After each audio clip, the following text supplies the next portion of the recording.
இந்திய நாட்டு மக்களுக்கு சிறந்த சேவை செய்திட்டோம். கொடுத்து விடு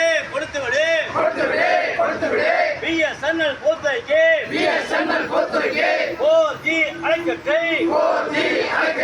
உடனடியாக கொடுத்து விடு. இந்திய நாடு முழுவதுமே BSNL ஊழியர்கள் அதானியின் கம்பெனி இணைப்பு ஏலம் கொடுக்காதே.